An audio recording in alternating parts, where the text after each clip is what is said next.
After the Dark Ages, Italy lit up the world. It emerged from the devastating cloud of the Black Death and brought innovation, spectacle, and the glorification of man. It was an explosion of new ideas from some of the greatest minds of all time. Filippo Brunelleschi was the ingenio, the ingenious man. It produced some of the greatest works of architecture, art, and engineering the world has ever known. The enterprise of Renaissance engineering is recovering this ancient knowledge. I don't think that any other period in the history of Western civilization can brag to having produced so much genius. But achieving such genius was a struggle, as builders battled unprecedented natural disaster, church dogma, and each other. And the Italian peninsula becomes the cockpit, the fighting point. This was the age of architects, and it created a bold new sense that nothing was impossible.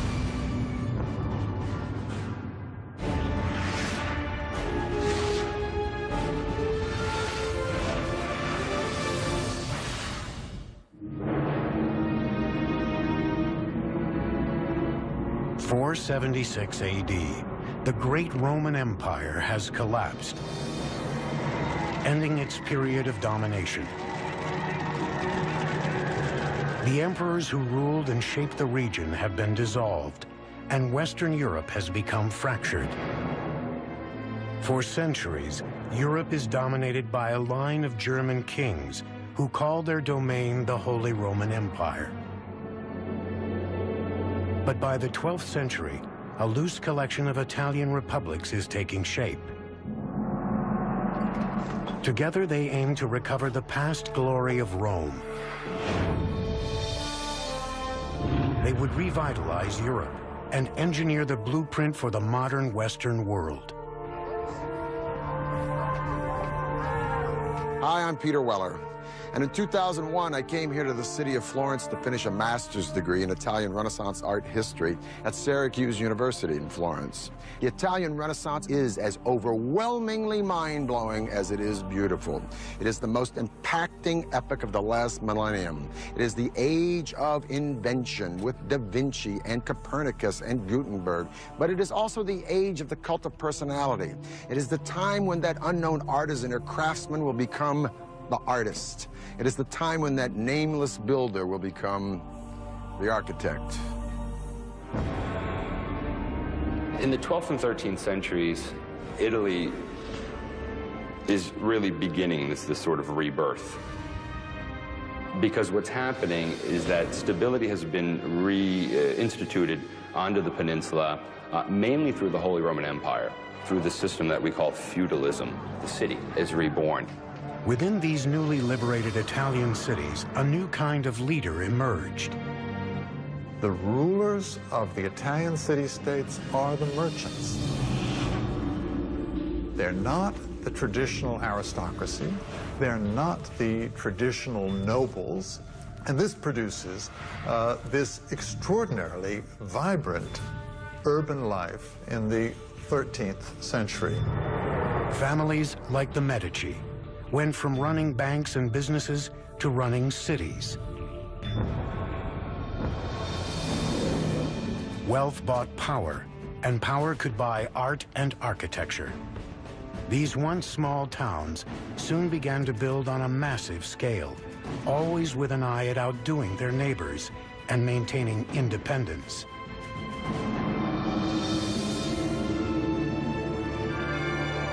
The foundation for the Renaissance is the city. Everything that happens in the Renaissance, from art, architecture, engineering, literature, all the things that go on depend upon the city.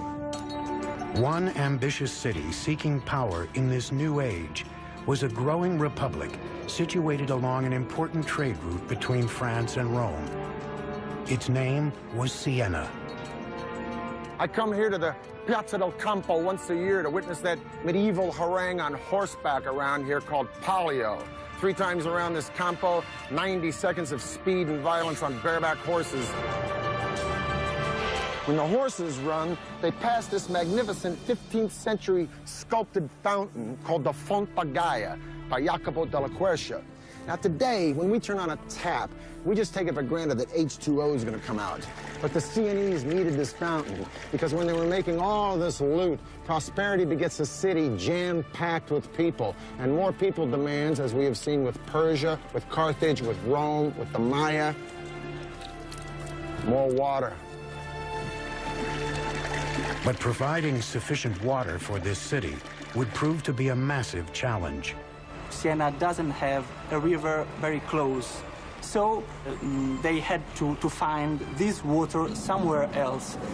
They thought they could find another way to go and search for water, and that way was building some tunnels underground. By digging a network of underground tunnels called bottini, the workers could tap into small natural springs and groundwater that surrounded Siena. Slowly, the water would seep through the terrain into these narrow tunnels and holding tanks. But excavating these bottini was no easy task.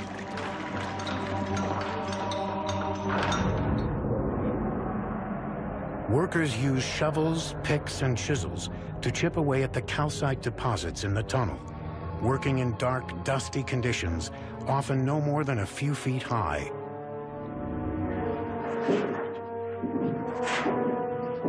A bottino like this one would sometimes run for miles and miles, so the engineers had to know just where in the heck they were going. So every so often they dug a hole up to the surface, and these holes were called occhi, or eyes. It would give the engineer a sense of where the direction of the bottino would be, and if they were wrong, they could redirect the bottino. The water would navigate through the barrel-shaped tunnels, turning into different parts of the city where it was needed most, and coursing underneath the busy streets into the fountains around Siena, like the Fonte Gaia. Now, these channels had to be pitched at an angle ever so slight, imperceptible to the naked eye, less than 1 degree, because if the water flowed too steeply, it would overwhelm the system. So to keep this from happening, the engineers used an instrument called an archipendolo. It's nothing but a pendulum. It's a stick with a string and a weighted ball or stone at the end. No matter how much you pitch the stick, the string will always remain vertical, giving you a vertical line in a relationship to the tilt of the horizontal stick. In this way, the water would flow quietly and evenly into Siena and fill up the Fonte Gaia. By the year 1345, more than 10 miles of tunnels were functioning underneath bustling Siena. As a result, Siena continued to grow and prosper. More water brought more people to the boom town. More people to the boom town, more turf is needed. Pretty soon, Siena controls most of southern Tuscany. Now, this prosperity and this land encroachment, if you will, would seriously become the burr in the saddle to one of its neighbors.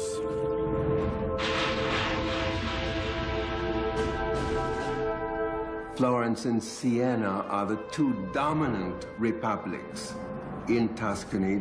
It was a rivalry on all levels: economic, political, artistically. And in the 13th century, the city-state of Siena, in all three of these categories, was probably Florence's superior. The two republics would go head-to-head until Siena delivered a crushing blow at the Battle of Monteperti in 1260. Siena fights Florence. And to put it bluntly, Siena kicks ass. Florence goes home in humiliation and defeat. But guess what? That ain't gonna be for long. The hydraulic engineering that made Siena the place to be couldn't sustain it through one of the greatest natural disasters the world had ever seen. In 1347, the Black Death struck. And according to the eminent humanist writer Giovanni Boccaccio, who witnessed the Black Death, the disease killed so fast that you could lunch with your friends and dine with your ancestors in heaven. One conservative estimate is that Siena lost over 60% of its population in a matter of months. One thing is for certain, after the Black Death, Siena would never be a major player again on the stage of early modern Italy. that singular event probably marks the end of Siena's role on a kind of international scene, and it also marks the beginning of Florence's rise to power. The city of Siena was shattered. It would leave the door wide open for its arch-rival, Florence, to step into the void and engineer its own rise to power and glory, culminating in one of the most magnificent monuments of the modern era, a structure no one thought could ever be built. Siena's Bottini system was functioning as the city's primary water source until 1914. In the 13th and 14th centuries, cities are the power centers of Italy. But Florence is in a class by itself. The ruling elite is thriving, with money to burn. Man and his unlimited potential are taking center stage. It's a revolutionary idea called humanism. Humanism, quite simply, is an interest in the ancient world. In Italy, all you had to do was look around at the ancient ruins and understand how great man had been in the ancient world. It was all there. If we could imitate that building, if we could take the principles of that building and apply it to our buildings, then we'd have something really remarkable. But when the Black Death struck Europe in 1347, Florence was not immune. Practically half the city's population was wiped out. It would take the region more than half a century to recover. But it would be a recovery like no other the world had ever seen. It was called the Renaissance, which means literally rebirth or revival. Throughout Tuscany, an elite patron class of super-rich families would wield their private fortunes to commission magnificent projects to work for the people. There is an appetite among those who survive to enjoy life, to do other things, to understand or to sense that the life is to be exploited in some way for those who are alive. The Medicis of Florence, one of the wealthiest families in Italy, would lead the way in regaining the glory that had been Rome, restoring it in Florence and transforming the city into the new Athens. The structure of patronage has changed.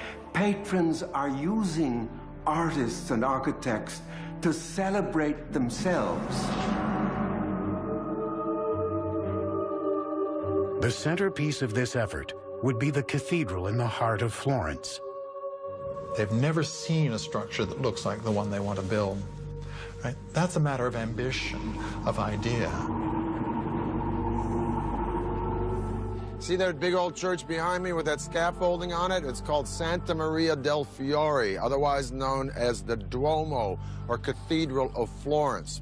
It was built by a guy named Arnolfo da Cambio around 1200s, but you know what? He was dead before it was ever finished. Arnolfo intended for the church to have a dome, but he's dead, so the church stands for a whole bunch of decades without any dome on it at all.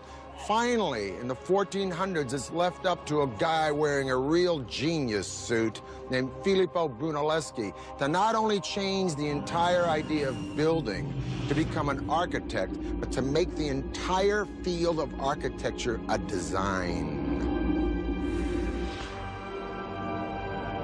Brunelleschi had grown up in a middle-class family and was expected to become a government bureaucrat like his father. But Brunelleschi was interested in the art of design and first became a master goldsmith. It's only in his early 30s that he then moved over and began to become what we now call an architect. Now, Brunelleschi is a maverick and he's brash. His dad is a notary. Brunelleschi wants to study sculpture. Wonder how his dad reacted to that one, huh? Probably like my old man reacted when I told him I wanted to go to New York and become an actor. In any case, by his early 20s, Brunelleschi is a pretty fair goldsmith. Now, in 1401, the baptistry decides it wants to replace its doors, so they hold a competition. Huh? competition comes down to two guys, Brunelleschi and the international Gothic man of the hour, Lorenzo Ghiberti. Brunelleschi was pretty good, but he ain't no Ghiberti. Ghiberti wins, Brunelleschi runs away with his tail between his legs, humiliated in defeat. He loses the competition to Ghiberti in 1401. And it sets up the kind of perfect opportunity for him to leave the city of Florence, then go to Rome and study the secrets of the ancients. Brunelleschi may have spent nearly 2 decades studying in Rome, examining the most important structures of great Roman engineering. Renaissance Italians are fascinated with the way Romans did everything, the way things were done in ancient Rome, and building is no exception. A big part of the enterprise of Renaissance engineering is recovering this ancient knowledge. One structure in particular may have had a lasting impression on the young Brunelleschi: the Pantheon. Had the Romans found a way to build it without complex wooden scaffolding supporting it?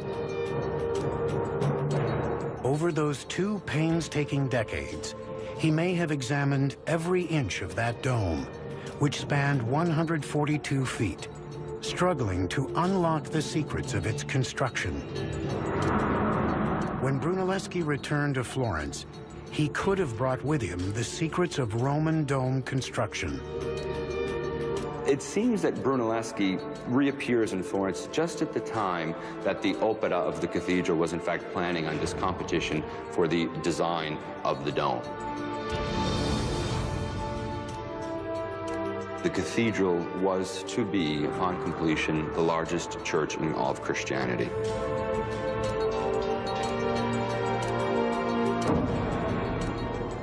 It would be one of the greatest construction challenges Italy had ever seen. They were building it large to sort of show the world exactly how important this city was on all levels. The problem is that they were setting themselves up for a big fall. Unlike the other architects, Brunelleschi boldly proposed a method that would earn him ridicule. He designed a dome without the traditional use of flying buttresses, wooden supports, and internal scaffolding. General public opinion was that Brunelleschi had gone very simply mad. They also began to realize that no one else seems to have any clearer picture of how to pull this thing off, and so they begin gradually sort of heed his words.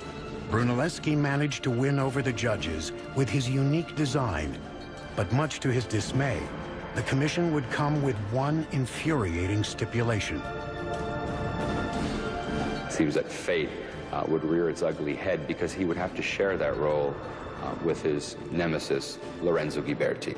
With many convinced his design would never work, Brunelleschi would not only have to design his great dome, he would have to engineer his rival's defeat as well. On August 7th, 1420, with Brunelleschi hovering over every detail, construction of the Great Dome finally began. What Brunelleschi decides to do is to construct not one dome, but 2. Okay? A dome within a dome. When standing inside the cathedral, people would be able to take in the beautifully decorated internal dome. But from the outside, the second dome would have a more functional purpose. He would use that second shell to protect the inner dome from rain, but at the same time to make the entire structure look more gonfia et magnifica, more swollen and magnificent. To give the shells a structural foundation, marble ribs would be installed for every angle of the octagonal dome. Then, rows of arches would be built to intersect the ribs at 90-degree angles. But Brunelleschi faced one enormous logistical problem: finding a way to lift several tons of material up to heights of more than 200 feet. And so Brunelleschi devises something we call the ox hoist. Oxen yoked to a tiller turned a vertical shaft to raise or lower the hoist. The stroke of genius was a screw that changed gears from forward to reverse and the direction from up or down. This meant the oxen didn't need to be taken out of the harness and spun around. They could keep walking in the same direction to both raise and lower the hoist, a saving of literally hours every day. By the end of the project, it would lift an estimated 70 million pounds. But the material that had been so carefully lifted still had to be moved laterally and then perfectly placed hundreds of feet in the air. To accomplish this seemingly impossible feat, Brunelleschi designed a second entirely new kind of hoist called a castello. The castello was a crane that they used to move weights horizontally. Perched high on the cupola and resembling a gallows, it used a crossbeam and counterweight system, allowing builders to place material with millimetrical precision. These are the machines that he was introducing, and these are the machines that made it possible for such a dome to have been built. But all of this creative thinking still didn't solve the fundamental challenge of constructing such an expansive dome with no internal support. Brunelleschi would still need to figure out how to prevent it from collapsing. It would demand his greatest leap of imagination yet, combined with a lot of hardcore calculation.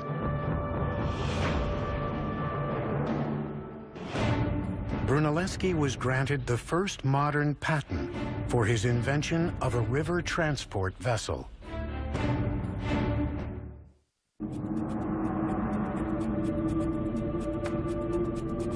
(1420), Florence, Italy.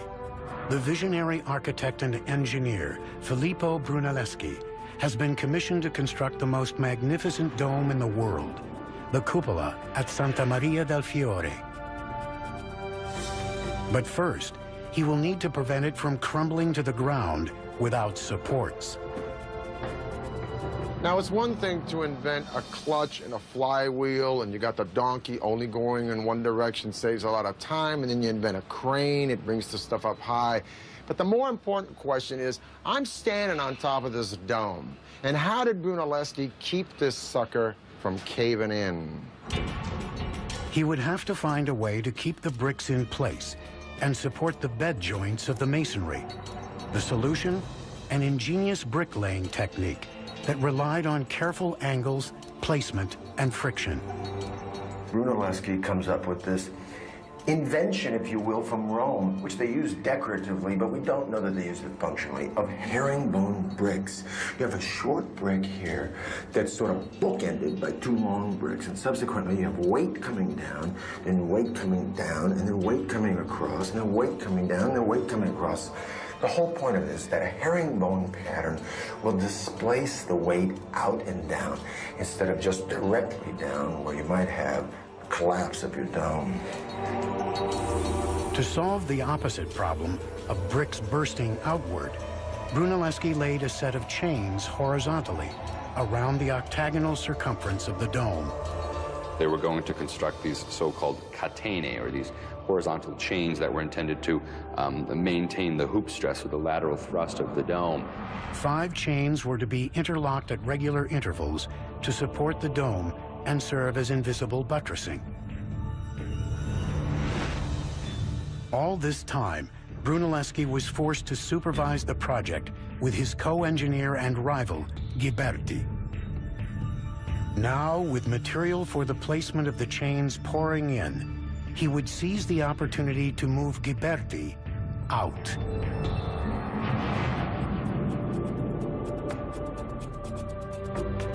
In August of 1423, Brunelleschi called in sick. Ghiberti rather reluctantly then begins the direction of the placement of these wooden chains. And as soon as Brunelleschi heard that the process had begun, he miraculously recovers, inspects the quality of Ghiberti's work, and criticizes it publicly, saying they would have to undo everything he had done. With Ghiberti sufficiently humiliated, Brunelleschi was declared the head of the project for life. On August 30th, 1436, after 16 years of construction, the largest masonry dome in the world was completed. But Brunelleschi's career was far from over. Even before the completion of the Duomo, he had been experimenting with perspective and mathematical proportions. Although his structures appeared simple and straightforward in design, there were spatial games being played with the lines of buildings. And one of Brunelleschi's greatest innovations was a concept that is still a cornerstone of engineering today: single-point perspective.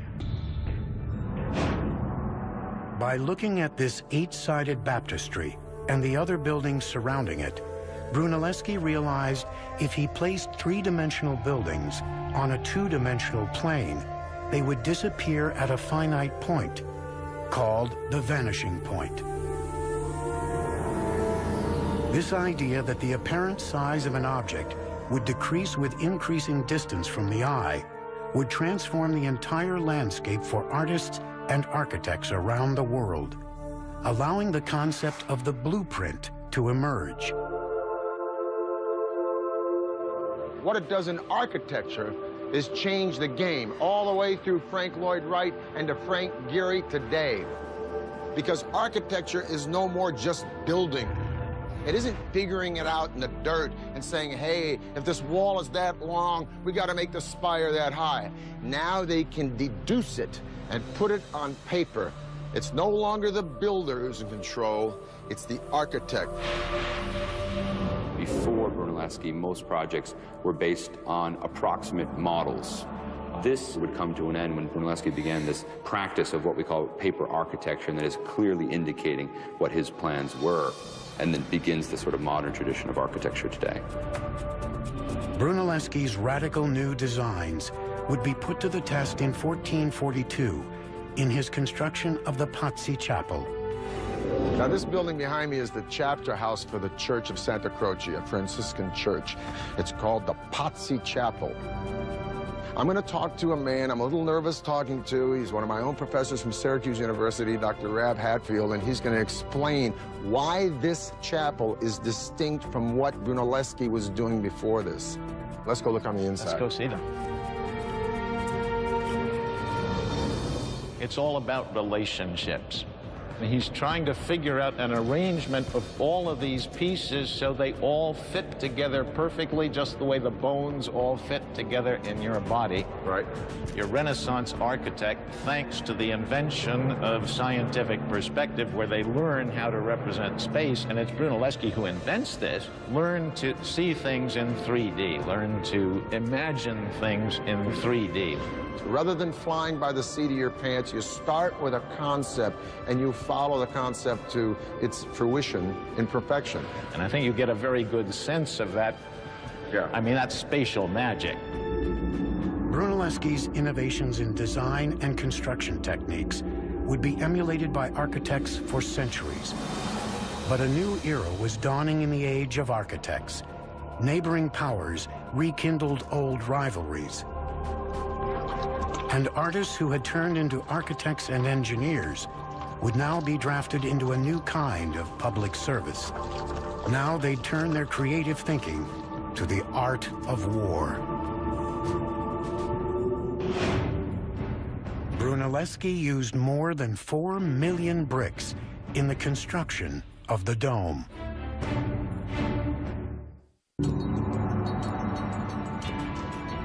(1459). Filippo Brunelleschi has become the father of Renaissance architecture, making Florence a mecca for innovations in design and construction. Now his methods and ideas spread beyond his republic, as architects throughout the region would launch ambitious building campaigns. Filippo Brunelleschi transforms all of architectural design by using Roman elements like this column and pilasters and numerical proportions, integrating them into an elegant and beautiful whole that is never overwhelmed by one of the parts. But he doesn't write it down. It's up to a young guy, the next generation, Leon Battista Alberti. This guy did everything. He wrote about architecture, archaeology, political science, religion, even wrote about horseback riding. He's a pretty good designer and architect himself. Now, everyone starts to read about Alberti, including a very powerful guy at the moment, Aeneas Silvius Piccolomini. I love that name, Aeneas Silvius.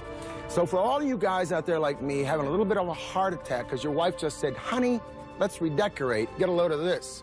Pius reads Alberti and says, you know, I'd like to do that little Roman thing for the place where I was born. What, the house? No, the whole town. Aeneas Silvius Piccolomini became Pope Pius II in 1458. By 1459, he had turned his attention to his hometown of Corsignano and commissioned a first attempt at constructing an ideal city.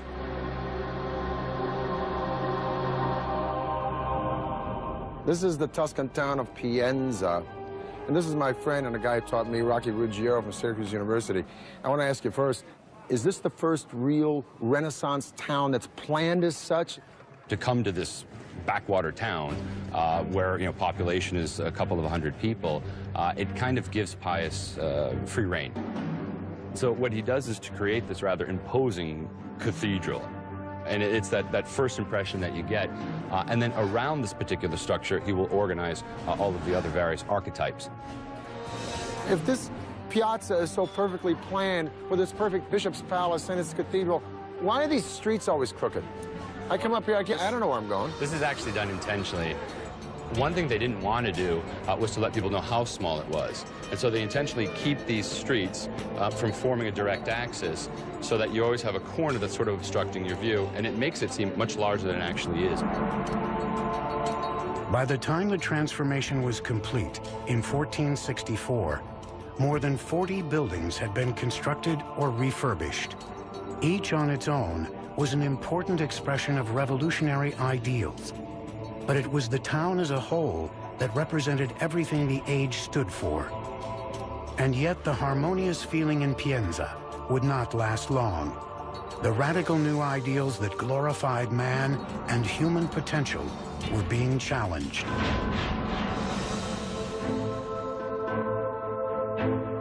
The year is 1492. Not only has Columbus discovered America, but Lorenzo the Magnificent de' Medici, the great patron of the arts in Florence, is dead. But a lot of Florence is sick of the Medicis and their cronyism, and they want the Medici kids run out of town. Plus, they've been listening to the sermons of a small Dominican friar named Girolamo Savonarola, who preaches from the pulpit in the Duomo, railing against corruption in both church and state.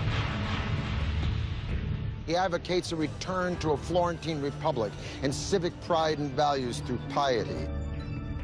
Savonarola warns that if Florence doesn't get its house in order, the winds of God's vengeance will blow through the city, and indeed an evil wind is ready to roll all the way through Italy in the form of Charles VIII of France, who wants to reclaim Naples in the name of his country and threatens to sack any Italian town who stands in his way. Savonarola begins to predict an invasion of some sort. And when it finally comes, he's able to say, you see, I predicted this, I foretold it. He is able to kind of pass himself off as a prophet almost in the Old Testament mode. This crusading friar's vision of invasion would come true. In 1494, Charles VIII, King of France, stood poised on the Tuscan border, ready to march through Italy with his army. Still made up of smaller republics that were feuding among themselves, Italy was ripe for takeover.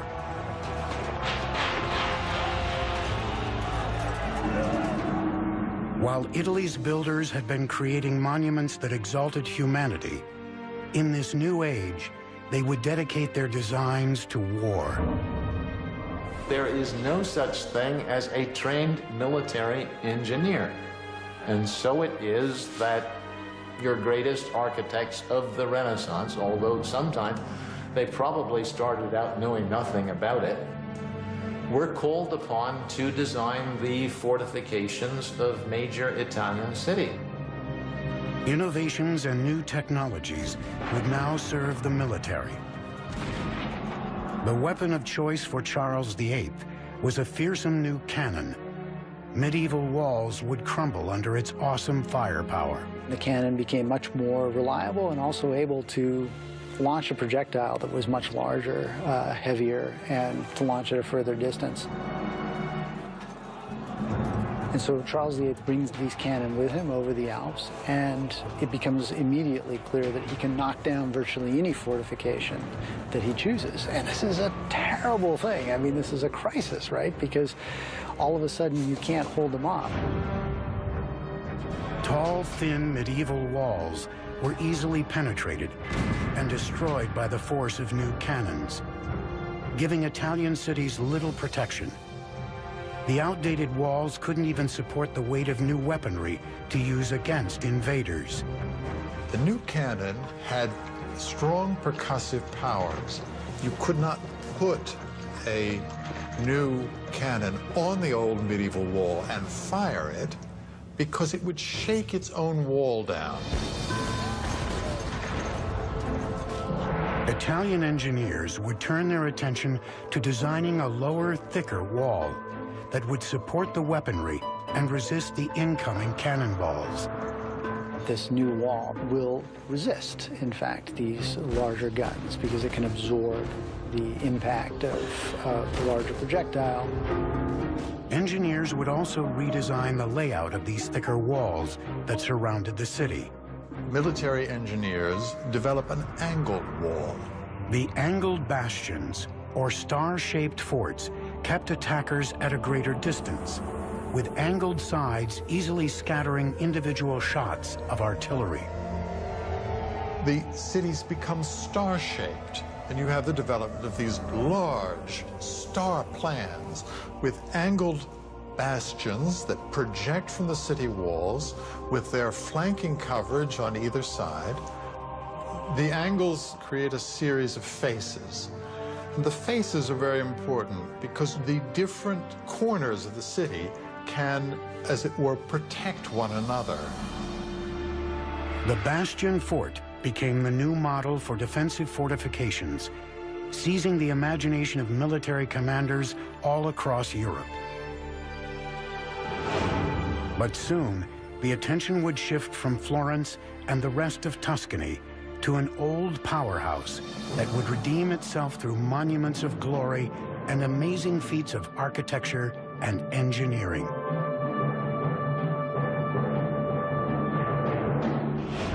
Da Vinci and Michelangelo, while best known for their works of art, also worked as military engineers during the Renaissance. 15th century Italy. Florence has become the center for the Renaissance, bringing new ideas about architecture, art, and engineering to the region. But Florence would soon cede the limelight back to a former powerhouse, now on the rise again. Italy's center of power and glory would now return to the city that conquered the world, Rome. In the early 1300s, there's a big beef in Rome about who exactly is pope. So the rightful pope supposedly goes off to France. And for the next several decades, the papacy lives in France. Now, by the 1370s, when the popes come back to Rome, Rome is a ghost town. And for the next 100 years or so, all the way through the Renaissance, each pope is successively trying to rebuild Rome. Now, in the 1490s, when the Medici are booted out of Florence, Florence becomes a republic, yeah, but they're broke. And so all these famous cats like Da Vinci, Raphael, and Michelangelo, they split Florence because Florence is no longer happening. If you're a player, the place you want to be is Rome. Rome had been nothing in the 14th century because the popes had moved out. But they come back in the early 15th century, and from that point on, they began gradually to reorganize the papal state. One pope in particular would usher in an unprecedented wave of revitalization and engineering. His name was Sixtus V. Sixtus and the popes who come after him feel the need to turn Rome into an important and impressive capital city, the capital of Christendom. Sixtus V sort of took it upon himself to re-urbanize the city. If Rome was going to be the home of the Catholic Church again, the city needed an extreme makeover. But re-engineering Rome would be an epic task. First, Sixtus was determined to clean up its mean streets. The city was teeming with criminals. Sixtus simply had all the Vandals rounded up and killed. The next step was restoring the aqueducts, one of the greatest symbols of Roman engineering. When the water returned, the population boomed, and the city flourished. Roads were paved, streets widened, and the city exploded with new construction. But Sixtus wasn't done. He had a master plan for the city, a framework for organizing future development through the placement of monuments of glory. One of his particular practices was, in fact, to use the ancient Egyptian obelisks that had been brought to the city by the ancient Romans. These were military trophies that the Romans had brought back in ancient times and had erected throughout the city. We know today that there are more Egyptian obelisks in Rome than in Egypt itself. And how Sixtus used these obelisks was to, in fact, place them as urban exclamation points. Sixtus wanted to move one of those obelisks to the front of a new cathedral named St. Peter's Basilica. But he had a problem. It weighed more than 300 tons. Moving the obelisk was no easy task. Sixtus would award the challenge to architect and engineer Domenico Fontana. Fontana's plan seemed simple enough, but the execution proved nearly impossible. To protect the stone, he encased the 660,000-pound obelisk in a colossal wooden tower. Iron bars were attached along the edge. The wooden tower had columns extending nearly 100 feet in the air, with ropes pulled through the eyes of the iron bars so the obelisk could be winched up by windlasses. The plan was to use a crew of more than 900 men to execute the move. Using 40 windlasses, the obelisk was raised off the ground and lowered onto a platform of log rollers for the relocation to its new site. On April 30th, 1586, under the watchful eye of Pope Sixtus, the crew began the incredible engineering feat of moving the obelisk. When the men were hoisting it up, they were under command to remain silent throughout the whole process, under pain of death, if one of them, in fact, broke the silence. Finally, 17 days after they began moving, the obelisk reached its new location, in front of St. Peter's Basilica, where it stands today. Word of Rome's extraordinary revitalization spread throughout Europe. The capital of the ancient world had finally returned to center stage. And the age of architects that had begun in Florence had now transformed Rome and the rest of Europe. Artists of all sorts could create such beauty, such wondrous works of art on the scale of St. Peter's Basilica, like the obelisks that were erected throughout the city of Rome, like the dome of the cathedral in the city of Florence. It gave the human significance again, and it gave us a bit of an attitude as well, that we are, again, the center of all things. And many people think it is with the Renaissance that modern culture actually begins.